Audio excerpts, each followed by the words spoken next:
যারা যারা অভিযোগকারী প্রত্যেকজনে ওই সেকেন্ড বিটার হয়ে আছে। এখন নিতে না পারলে তো আমাদের কোনো যাইছে না, আমরা কি কাউকে আর দিতে পারবো? এটা রেজুলেশনের মাধ্যমে দেওয়া হয়েছে, এটা আমার ব্যক্তিগত স্বার্থ নয়। আমার কি দরকার আছে? বিট দিয়ে নিবে ওরা, আমি কি টাকা দিব না বিট নিব না আমি দোকান করবো ওখানে?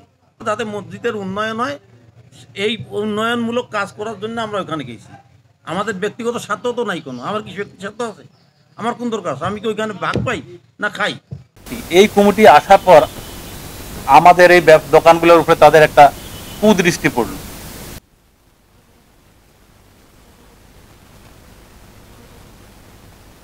এক একটা দোকান 5 স্কোয়ার ফিট দোকান, মনে করেন যে 10 থেকে 12 ফিট জায়গা, কোনটা 8 লাখ, কোনটা 8.5 লাখ, কোনটা 9 লক্ষ টাকা পর্যন্ত এক একটা রুম। এই ভাবছে এরা বিট দিল অন্যজনকার কাছে, আমাদেরকে এইখানে কোনো রুম দেওয়া হলো না। কারণ ওরা মসজিদের ভিতরে কোথাও আমাদেরকে দিয়ে কোথাও বরখেলাপ করছে। কারণ আমরা এই সমস্ত লোক আমরা মোটামুটি ভালোবাসি না এবং আমরা খুব নিন্দা চোখে দেখি।